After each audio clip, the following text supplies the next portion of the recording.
the LOC, right? Lines of code. This is, you know, LOC is used to estimate the size of the project, right? So now the first shortcoming of this lines of code is, the size of these projects, is calculated or estimated, is based on only the coding phase. So we have not taken into account the rest of the phases, right?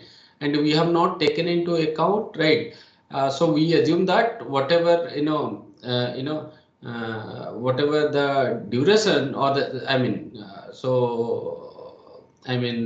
let's say, for example, in order to develop a, a set of lines of code for a particular project, if it takes 10 months, so now based upon these 10 months, we decide, grossly we decide that the project may take 1 year or something like that. Okay, so you can think of something like this. Okay, so this coding phase takes, let's say, 1 month.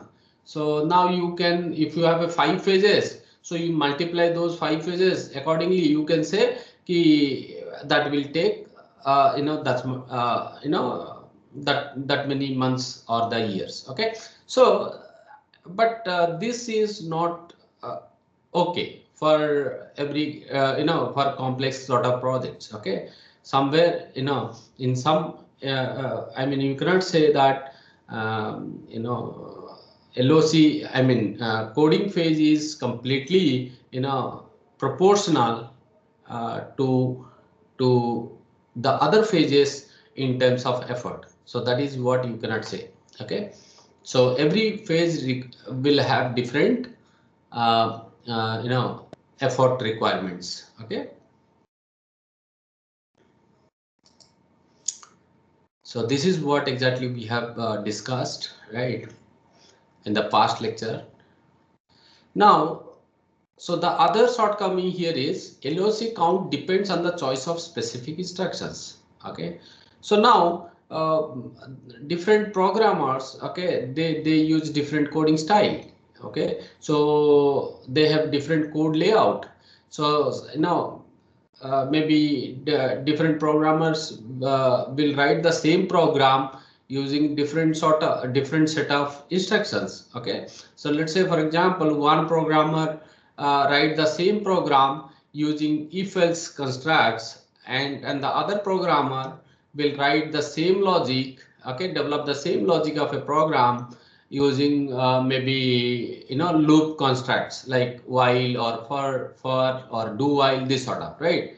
Now, so that means this is what, and also you can see, specific algorithms may be used. Let's say, for example, so in your part of your program, so there is a requirement of a function like sorting. Okay, so someone will write quick sort, someone will use bubble sort, someone will use insertion sort, like, so it is all, depends upon the kind of, instruction that you are choosing, right? So different programmers may lay out their code in very different way. Okay, so this is what I said you, right? So sometimes you can think of like this. So one programmer, okay, so he tried to write 2-3 instructions or the complete instructions, right, on a single line. Okay, and the other programmer, so he prefers to write the same set of same instruction,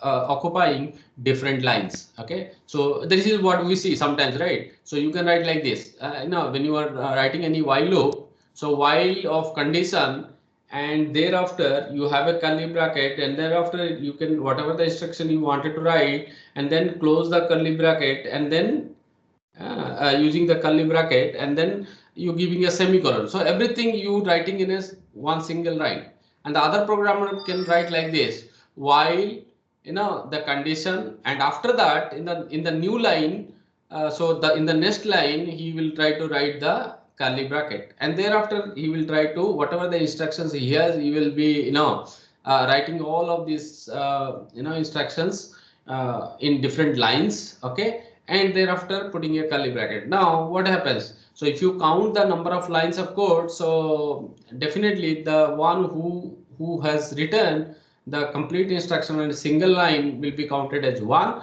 but the programmer who has written the whole instruction in taking multiple lines will be counted, those, I mean, will be counted more, when you count, so it definitely going to give you more number of lines, right? So now, so that means this LOC count exactly depends upon the choice of specific instructions written by or used by the programmer.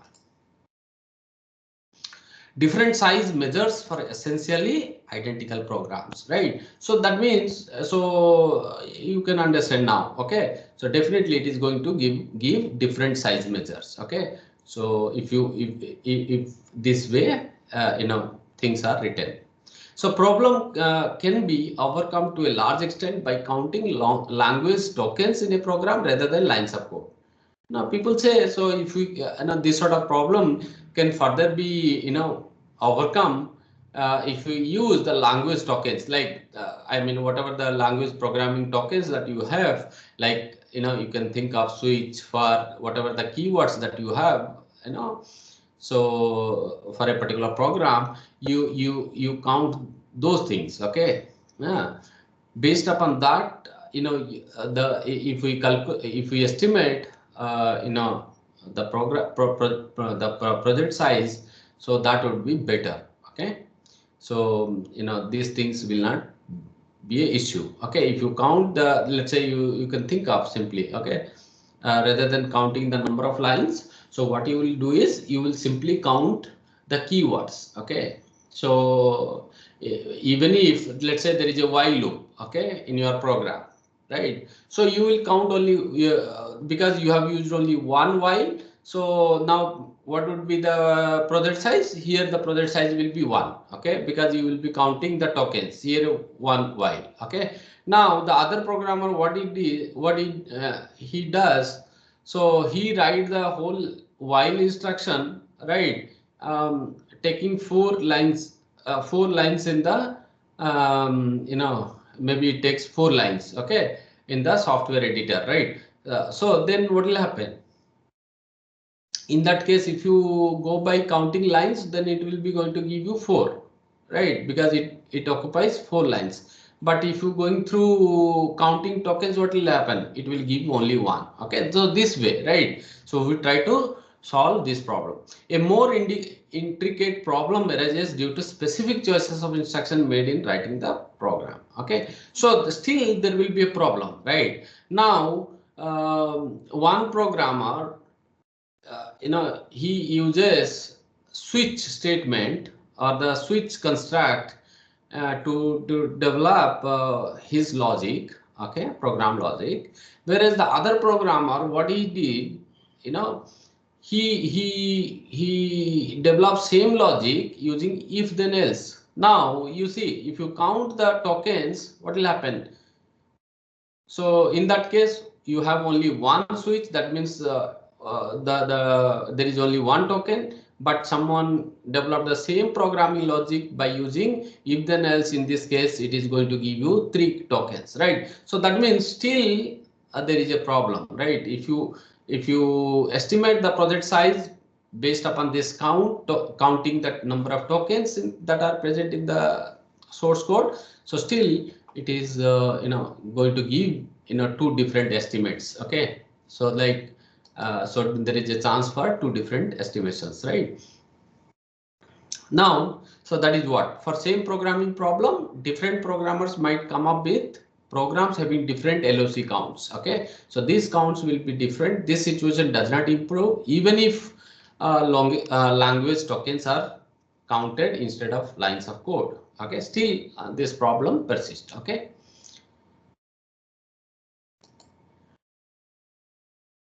The other shortcoming here is LOC measure correlates poorly with the quality and efficiency of the code, right?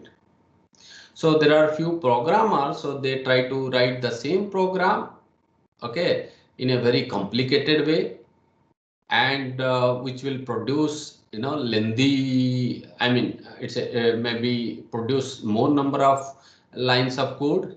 Okay, right. So that means they are not going to effectively, they are not going to, they are not using the programming instructions or the instruction set very effectively. So they do not use any proper algorithms. Okay, as a result, so what will happen? You know, uh, because you know, the more the lines of code, okay, if more the lines of code, if we consider that, you know, the productivity is more. If you think that, okay, if you consider this parameter, then what will happen? So the programmers, so they try to write the program in a lengthy way. Okay, as a result, because if you write more lines of code, you will be given more promotions. Okay, you can think of, let's say you are an employee in the software industry, someone will say that because this employee is writing more lines of code, so you know, I mean, if you this way, if you think, you know, efficiency, if you think the efficiency of the code or the efficiency of the programmer, as well as you can think of, right, if you take this into consideration, then what will happen? So that is not good, because ultimately we are going to produce very poor quality software. Okay, so that should not be, you know, that should not happen. Okay, that should not have happened during developments. Okay, so poor and poor sloppily written piece of code have larger number of source of instructions than thoughtfully written code. That is what, if someone is you know, creating a very you know, maybe he is going to give you the complex logic. Okay, but you know, you know, in order to give a complex logic, so probably he will take more time, but number of lines of code will be less. Okay, right? But if you encourage that, if the software contains more lines of code, then it is better. Then I think we are delivering a poor software, right? So calculating productivity as LOC generated per person month may encourage programmers to write lots of poor quality code. That is what I say. Okay, so if you think that a person, okay, or the employee or the coder or the programmer, right, who writes, you know, more number of lines of code per month. So if you think that you know, he is a very you know, productive person, so then probably we are wrong. Okay, so because we are not going to deliver a very quality software in this way. That is what we are saying.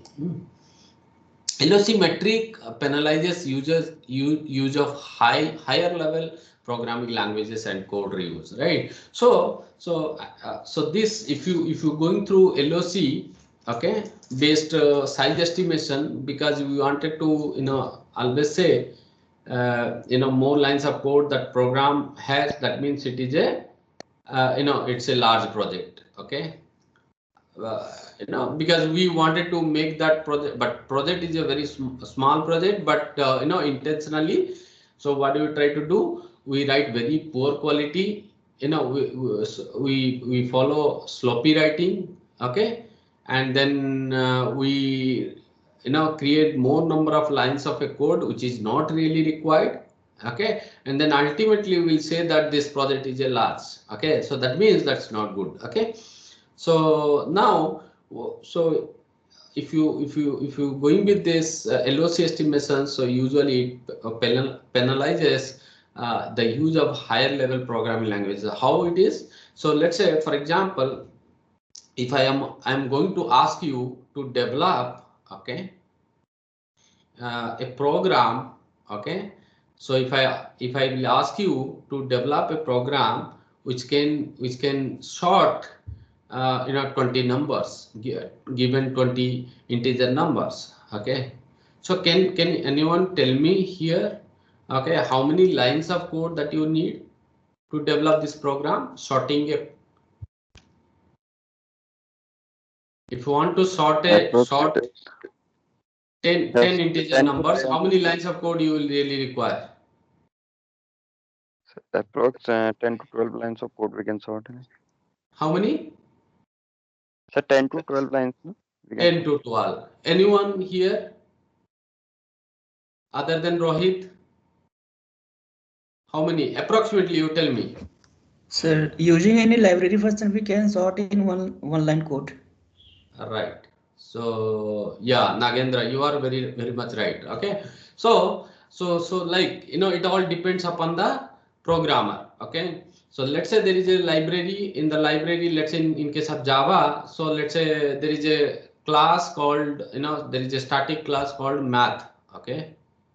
Now, if you use that math class, okay, or the library, if you import that math class, so in that case, what will happen? So math class contains certainly few number of functions, like if you math.sort, if you call that particular method, so it will sort. Only thing you need to do is you need to give that array of elements that you wanted to sort as a argument to that particular sort method, right? So for these things, so you really require only one line of code, right? So now if we estimate the project size based upon the number of lines, okay, and what it will say, so it will encourage the programmers to write the develop the sort functions by their own. Okay, so because we have I mean productivity is also based upon the number of lines, if at all it is considered. Okay, so in that case, what will happen? So we will not prefer to go with library routines. Okay, if we use library routines, what will happen? So number of lines will be reduced. As a result, we cannot ask more money to the customer. Okay, as a result, we will not ask more money to the customer. Okay, so but if same sorting thing, if you are going to write your own way, so then probably it will take again 10 to 12 lines of code, and after that you can say to the customer that my software is very large because it contains these many number of lines. Okay, so you require the more effort, right? I mean more time to develop this project, so the cost will be this much. Okay, so you can claim. This is what exactly happens, right? So if you allow this LOC based size estimations, then usually it actually penalizes the higher level programming language code reuse. Okay, so it will not encourage the people to reuse these library functions. If managers use LOC count to measure effort put in by the programmers, then it would be discouraging code reuse. Okay, so that is what I said you. Okay, so because let's say if I am a manager, I have asked you to develop the sorting function. Okay, I mean I have asked to write a program which can sort 10 different integer numbers. Okay, then what you will do? So one, because the more lines of code there in your program, so if you think that the manager will be happy because I have written the program with more number of lines of code, so then what you will do? So usually you will not use this library, right? If you write this library, probably it will take only 1 minute to complete this project, okay, or the program. So as a result, your project manager will not be happy. So because of that, what you will do, you will try to write in your own way. Okay, right? So actually, so if these sort of things are allowed, then it is actually discouraging code reuse. Okay, so people are not going to reuse the code. Okay, so libraries, whatever already developed, and they are very efficient in terms of time complexity and space complexity, then you must reuse them. Okay, so that is what. So but if this LOC based estimations are, they actually uh, discourage this code reuse. Okay, LOC metric, the other one here is LOC metric measures the lexical complexity of a program and does not address more important issues of logical and structural complexity. Okay, so that means, so this here what happens, So if there are two programs, okay, with equal lines of code, okay, these equal lines of code, I mean, there may be two programs with equal lines of code, okay, but when you think in terms of complex, how complex the logic of these programs, so that may be different. Okay, so let's say there may be two programs, both of the programs, okay, going to give you same sort of lines, number of lines, okay, but someone have developed the program, which is a very complex one, uh, and the other program is not complex one, but the number of lines are same. Okay, so definitely, so the effort required for both of the programs are different, because one is a complex program, that other one is a simple program. So for the complex program, you require very complex logic. For the smaller, simple program, for which you need a simple logic, right? But number of lines of code that you have developed is the same. Okay, so for the complex logic, so you must have taken more time to develop, right, as compared to simple logic, right? So now, so this has not been considered. Okay, this has not been considered as part of LOC estimations. Okay, so a program having multiple nested loops and decision constructs, whereas other having only sequential control flow. Okay, so let's say you can think of something like this. Okay, so if I'm going to ask you to write a program to check whether a program is a prime number or not, so in that case, one student, he tried to develop the same program. One student tried to develop the program by using only sequential control. That means you do not have any, you will not, I mean, the student is not using any nested loops. That means he is not using any while or for, whatever may be. Only he tried to develop all the program using the sequential controls. Okay, maybe if and else. Okay, so you can think of a little bit this way. Okay, so you do not have any loops. Okay, or usually sequential control flow, where you do not find any, if then else and while and all, right, for while, these sort of constructs you will not find, right? So now, so this is what it all says. Okay, so LOC estimation is not considering the effort required to develop a complex program. Okay, whether it's a complex program or it is a simple program, that is not taken into consideration. It only counts the number of lines of code, right? So this is also one of disadvantages. It is very difficult to accurately estimate LOC of the final program from problem specification, right? So now the main important problem here is, so you know at the very beginning of the start of the development of the project, okay, so you are going to count the number of codes, because we have not yet arrived to, we are not at design phase, we are in the very beginning phase, and we are trying to estimate the number of lines of code for a project. Okay, so that means definitely we are not going to accurately estimate the lines of code. So this is one of the problem with LOC. Clear? And how you going to estimate this LOC? Can anyone tell me how you going to estimate the LOC at the very beginning, at the beginning of the start of the project developments? How you going to estimate this LOC? Can anyone?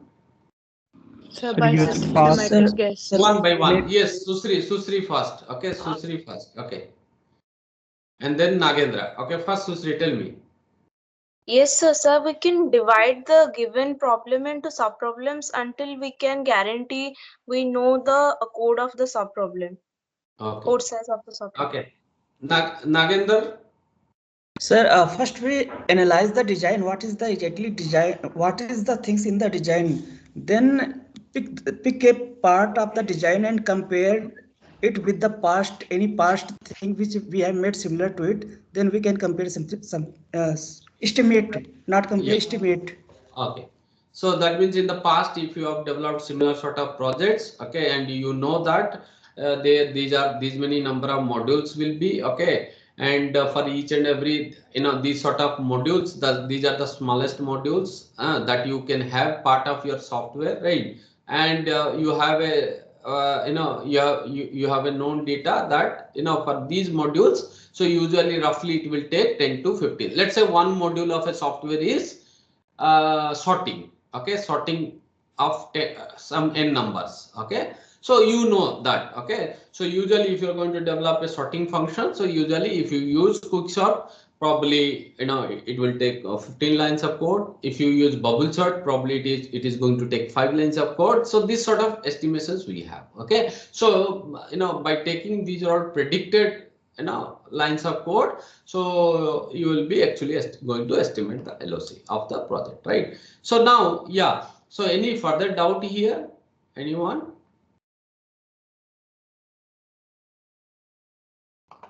Right. So then I switch to other topic, right?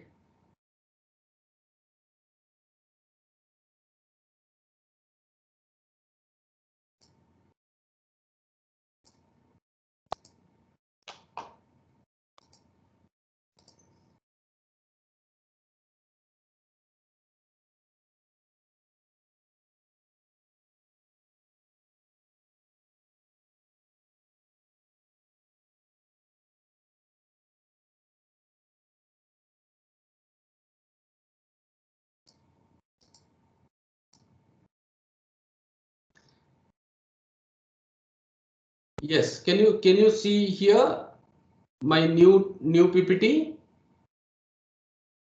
Yes, Yes, sir. sir. Okay. So now there is another approach to estimate the size of the project, that is what we call as function point metric. Okay, so we have seen LOC, now we will be into function point metric. So one of the important advantages of function point metric over LOC is that it can easily be computed from problem specification itself, okay. So now the advantages of this function point metric is that, so we will be able to easily estimate I mean the size of the project from very beginning, or from the problem specification itself, okay. So we have seen LOC is quite difficult from the problem specification, okay. Estimation is quite difficult starting from the problem specification, right? Now we have a function point metric which has disadvantages over the LOC, okay. So more the number of data inputs that a function reads from the user and outputs, and the more number of files accessed, higher is the complexity of the function. So you understand now, in the part of in the LOC estimations, we have not taken into consideration how complex the program is, okay. Only what we have considered there is number of lines of code, okay. So if two programs there, okay, if there are two programs and these two programs have same number of lines of code, that means we assume that the complexity of those two programs are same, but this is not true, okay, right. So one program may takes more number of data inputs, or the data items, okay, that takes from the user, okay, and it might be going to display more number of outputs, okay, or while processing it might be going to use more number of files, okay. So it might be going to access few number of files, okay. So the more these numbers are, so the higher is the complexity actually of a particular function, right? So now this will be taken into consideration here, okay. So do you understand, right? So the function point metric computation, okay. So there are certainly 3 important steps. Okay, usually this product size is given in terms of units of function points. Okay, so it is actually computed using different characteristics of the product, and those characteristics are actually identified in the requirement specification, okay, itself. So now it has these all 3 steps. Okay, we'll talk about each and every step. So here in the first step, we try to compute some unadjusted function points using some heuristic expression. We'll talk about that. So, and then we try to refine these UFP, that means unadjusted function points, to the actual complexity of different parameters that are being used in the UFP computation. Okay, so, and then finally we'll be refining this, whatever the UFP points you compute, okay, by taking certain characteristics of the projects, okay, project that can influence the entire development effort. Okay, so we'll see about each and every step how it is all computed. Now the first step here is UFP computation. I said you right. So UFP is the weighted sum of 5 characteristics of a product. Okay, so we have taken 5 important characteristics. Okay, we'll talk about those characteristics. What are they? Okay, but usually, so here, what we calculate is a weighted sum of these 5 characteristics. Okay, so there are 5 characteristics. For each of the characteristic, we are giving some weight, and then you getting the weighted sum. Okay, so the weights associated with the 5 characteristics were determined empirically by Albrecht through data gathered from many projects. Okay, so because it is experimental. Okay, so Albrecht et al. So they studied various number of projects. After studying those projects, and they have gathered some data, and based upon which they decided what will be that the weights of these all different characteristics. Okay, so similarly we can also here use some weights, okay, for those.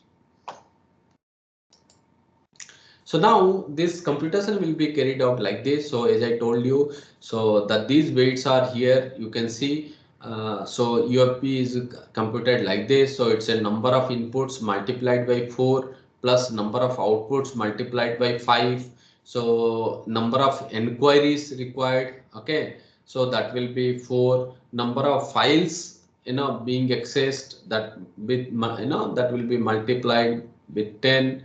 Interfaces, number of interfaces being used in the software multiplied by 10. Now this 4, 5, 10 and all these are the weights. Now these weights are now decided after after observing from various number of similar kind of projects. Okay, so that is what the weights are. Okay, so now, so the first parameter we have taken here is to compute this UFP is the number of inputs. Okay, so as I told you before, more the number of inputs given to a particular function, actually more the complex, the complexity is more for that particular function. Okay, so that is what. So each data item input by the user is counted. So how many number of data item is going to input, right? So now you can think of something like this. Okay, so when you are whenever you wanted to make any transaction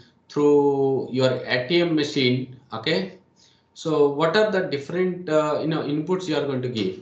So usually there are 2 inputs. Okay, so one input that you insert the credit card. Okay, so and then during validation process, I'm talking about, if the validation is one of the function you can think of, right? Function, then in that case, so how many inputs you are giving? So 2 inputs. One is that your debit card that you need to insert. Okay, and the second thing that you need to insert your pin code. Now there is another input, maybe I do not know, so whether it has been started or not. So now banks are they are they are introducing OTP, right? So like the moment you insert your credit card, there will be a OTP is going on to your mobile phone, and you have to input that OTP along with the pin code also, right? So now in order to enhance the security, right? So they are adding this extra input, right? So now you can think of the more the inputs associated, that means the function is more complex. Now you can think of. So related inputs are grouped together and counted as a single input. Now it is up to the developer, okay, it is up to the analyst how we are going to consider this, okay. Sometimes the related data inputs can be grouped together and can be counted as a single input. Let's say for example, employee age, name, sex, address, phone number, so etc, because these are all details, so describing a single employee, right? So now, so you can consider all of these data can be considered as a single data unit that can be you can think of, right? Now inquiries that requires no data value to be input by the user. Okay, so now you can think of if there is a inquiry function. Inquiry function means what? So usually it's something like that. Okay, so you wanted to check the balance. Okay, you wanted to check the balance. Okay, so in this case you are not going to enter anything. Okay, what you wanted to know here is you just wanted to know how much balance that is there in your account. Okay, but let's say if you want to if you want to withdraw money from your account, so in that case what will happen?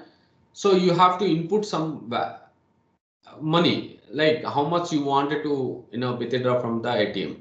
Okay, so you need to mention that. That means you need to give that particular data there. So whenever you are going through some sort of enquiry sort of functions you are developing, okay, so in that case usually what you will have you are not going to give any input to the system. What you will be going to see there is only the output, right? So now you can think of this way. Okay, so this is what exactly the input. Okay, now number of outputs. So sometimes different reports will be printed, reports will be generated. They may be screen outputs. That means sometimes you can see. So when you are going to ATM machine, so there are two ways that you can see your details. One is that maybe there is a printed version. That means if you allow to give a print by the ATM machine, in that case the ATM machine is going to give you a printed paper, right?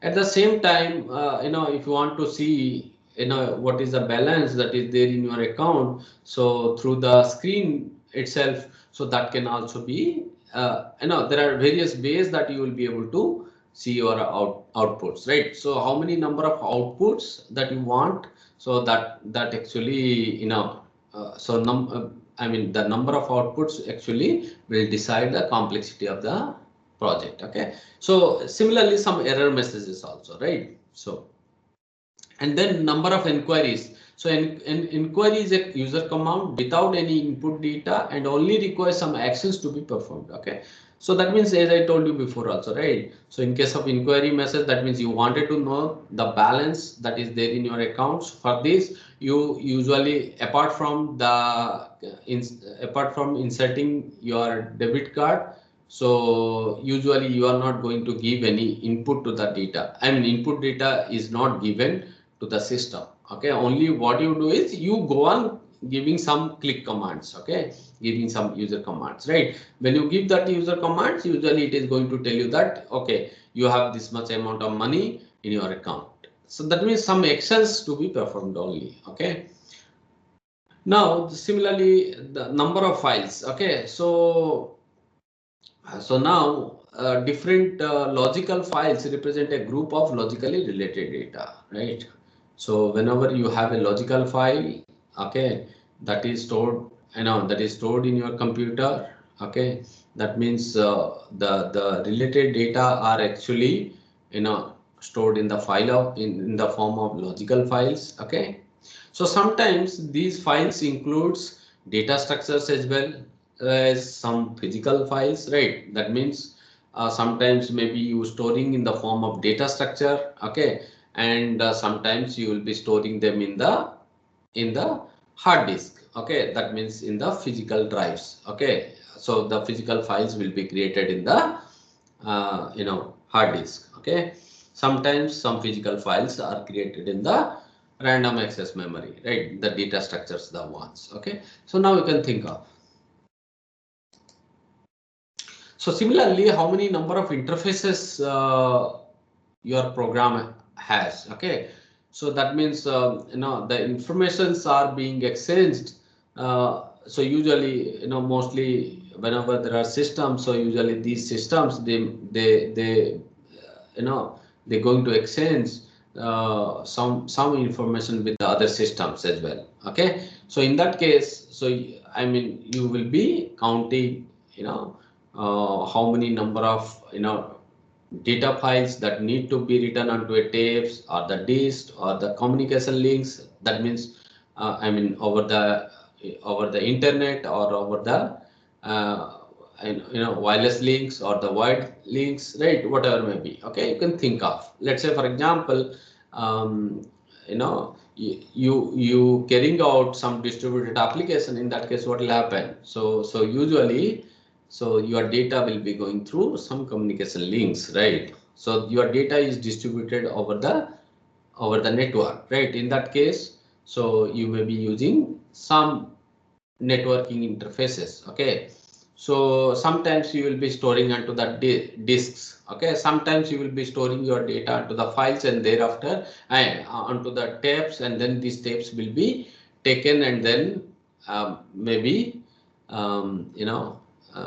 given to the other systems, right? So now this way you can think of, right, how many number of interfaces it is going to use. Okay, so that is also uh, that is also considered when we estimate the size of the project.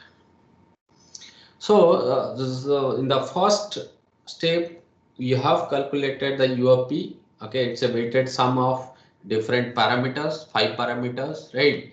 And the second thing here is we try to refine these parameters again. Okay, so now UFP computed in step 1 is a gross indicator of the problem size. Okay, and UFP needs to be refined, so we need to further refine those UFP points. Each parameter is assumed to be of average complexity. This is really true. Now, so if you see the previous one, the weights are exactly whatever the weights we have considered. So this is what by considering that the average complexity. Okay, that means so I mean, all of these parameters are of average type. Okay, so the complex in terms of complexity of these, parameters, so considered as an average. That is the reason why 4, 5, 4, 10, 10 it is. That means at an average, so weight is 10 for a interface is given. Okay, so average interface for a average interface, so the weight is 10. Okay, so something like this. Okay. Now here so that is not true. Okay, so always it is not true. No, all of these parameters are of average type. It is not true. So some parameters are of mid average, some are of low, some are of very complex. So this way. Okay, so now, so these function points, the weights are given like this. Okay, so let's say there is a input. Okay, if the input is of very simple input, right? In that case, it is going to give 3. Okay, if it is average, then the value is 4. If it is a complex input, okay, in that case, so whatever going to input, so that that is a very complex type. So in that case, it is going to take value 6. So similarly for output also, simple, average, complex, inquiry, So the inquiry operation, okay, or the function that we require, okay. So if it is a very simple type, in that case the weight will be 10. If it is of average type, so then 4. It is a complex type, so in that case value 6. Likewise, you have the various parameters, okay, because we have taken in the previous case the weights are given here is 4 4, 4 5 4 10 10. Now this is the average case we have considered there, okay. So input average is 4, output average is 5, okay, inquiry 4 10 7. So probably that is a 7, or you change here 10, okay, so something like that, okay. Now in the third step, so we try to refine further these UFP points, based on the complexity of the overall project, okay, how complex that overall project it is. So we try to refine these UFP points. So Albrecht et al. So identified 14 parameters that can influence the development of effort, okay. So that means it can influence the effort required for the development of that particular project, by certainly there are 14 parameters, okay. So the first parameter can be of like this: requirement for reliable backup and recovery. Let's say you are going to develop a software, okay. So for that software, is there any requirement for reliable backup and recovery? If the software, if the software crashes, whether will you be able to recover the data? Whether will you be able to, reliably, we are not going to, we are not going to lose any data, okay. Whether we'll be able to recover the whole software, right. So now this sort of, if that sort of requirement is there, so then this is one parameter, okay. There can be another parameter, right. Is there any requirement for data communication? If let's say data communication is required, that means you need to send the data from one system to the other system, okay. So through some media, right, maybe it's a wireless or it may be a wired media, right. If this sort of requirement is there for that particular system that you are developing, right. So now, so if these things are there, that means the complexity will be decided. Now the UFP points will be refined based upon these parameters, right. So now the other parameter here is the distributed processing. Whether you require some distributed processing, whether you require some performance requirements, whether you have some operational environment, right. Maybe you wanted to run that particular software, in an environment where, so maybe it can be, something like this, okay. Whether you want to run that particular software in all types of Ubuntu versions, in all types of Windows operating system, or you can say it can run on every, whatever the type of software operating system it is, okay.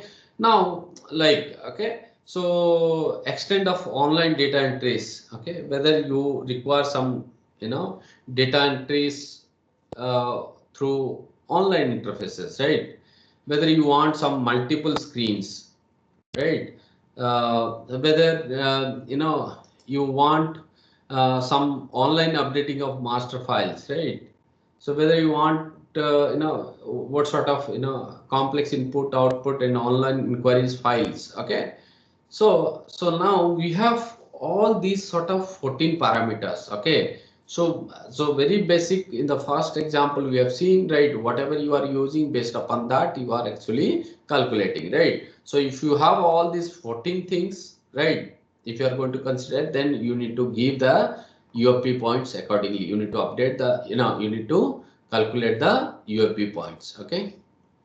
So now what you do, you refine UFP based on the complexity of the overall project, right. How you are going to refine them. So each of 14 parameters is assigned a value from 0 to 6, okay.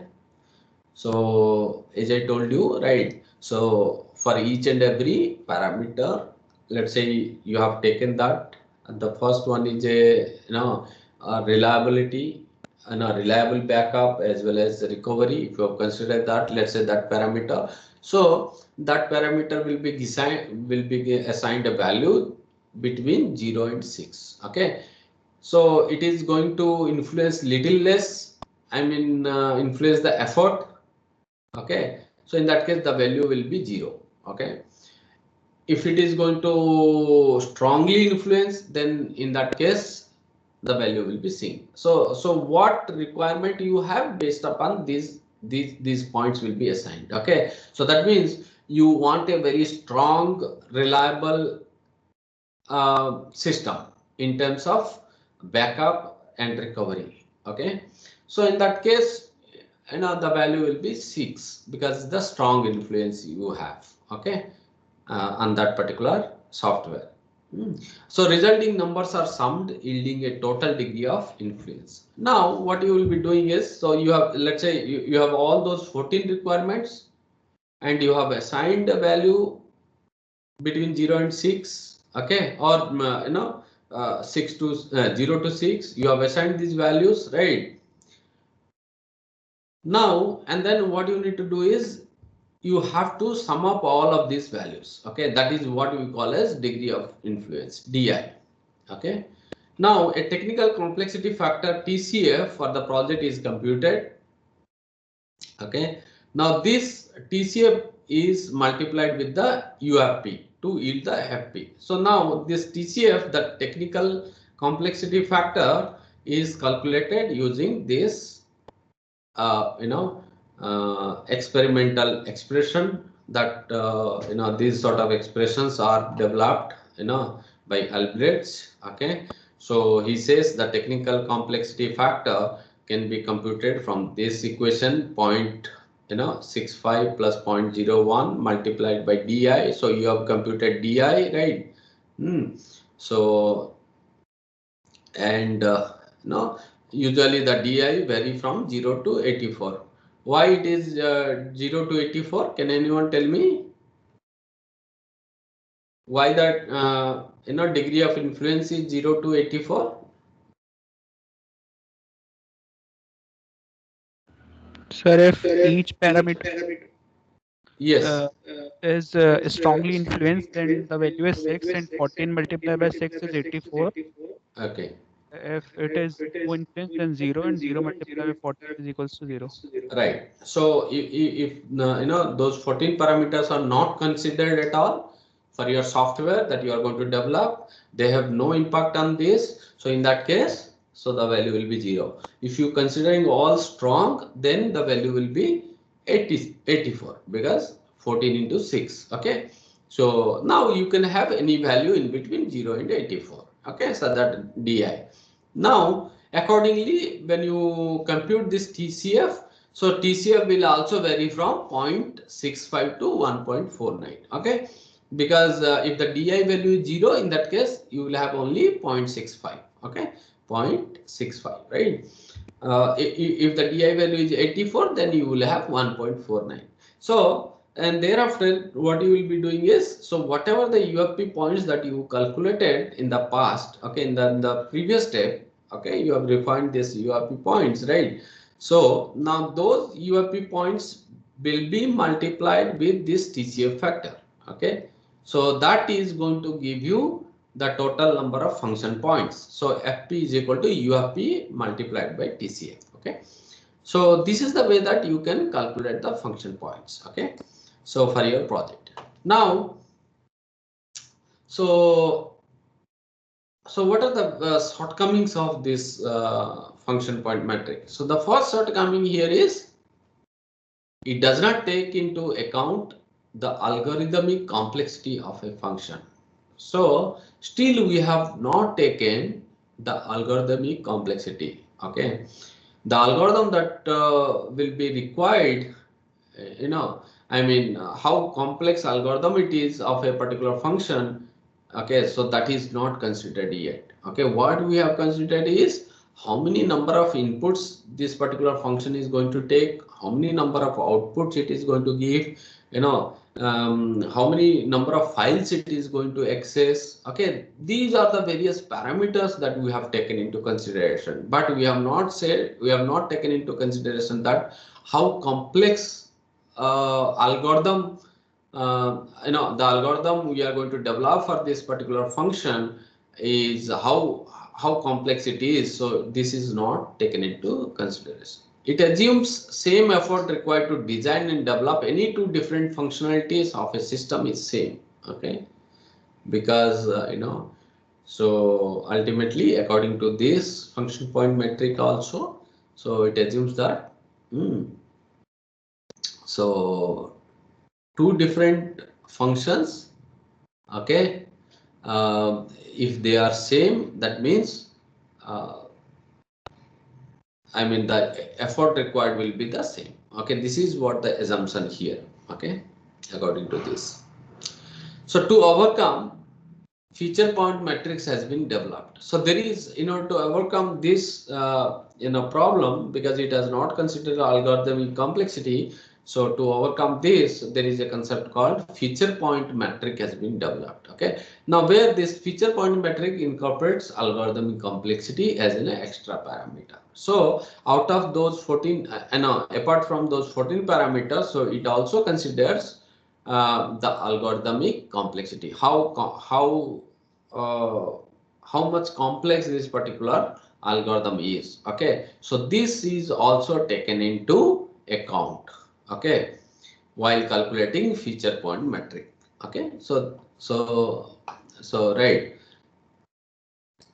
now, so uh, so it's not a disadvantage, but this is not a shortcoming, but yes, someone is asking. So actually our class has started. Yes, fine. It is the last slide. Okay, this is the last slide. So just give me a minute. Okay. So function point and feature point are language independent. Okay. Can be easily computed from SRS during project planning itself. Okay. So because so that is what we said. Okay. So if you're saying LOC, so LOC is completely depends upon the language that you are using, right? Whether you are using Java programming, or whether you are using Python, or whether you are using C or C++, whatever the programming language that you are using. So because you are going to use that particular language tokens, okay, by using those tokens you are going to develop the program, right? So that means, so when you talk about the LOC, so LOC estimation is completely language dependent, whereas here function point, feature point, so they are not language dependent. Okay, so that means it is a language independent. So that means you can directly estimate from the SRS itself. Okay, that is what we are saying. That is the very beginning I said you. So the main advantages of this function point metric is that you can estimate from requirement specification itself. Okay, now there is also a subjective Hello, sir. nature of this. Yes. So sorry to interrupt, but we have another class from 2:15, sir. Yes, someone said already, I know. Okay, Okay, right. sir. So it is the last slide, I told you. Okay. Okay, sir. So subjective nature of function point. So functionality requires the employee name, employee address to be input, right? So let's say you have a function, so that requires employee name and employee address as an input, right? So as I told you before also, now one can consider both items, because employee name and address, they can be given as a single input, whereas the other one can take, the other programmer, or the employee, other programmer, or the designer, or the analyst, so he can consider no, this data as a two different data units. Okay, so now, so based upon this, because you see, as I told you, so it is taking the more the data inputs, more the complex is, right? Now one considers this employee detail, I mean employee name and address, okay, is two two different data units, in that case, two different data units. The other one is saying that, considering that name and employee address, everything as a single data unit. That means, so if this is, this will again lead to two different function point matrix measures. Okay, clear? Understand? So you have the same problem, but so this sort of division of a data input, okay, may also lead to different function points. Okay, is it clear? Any doubts so far, students?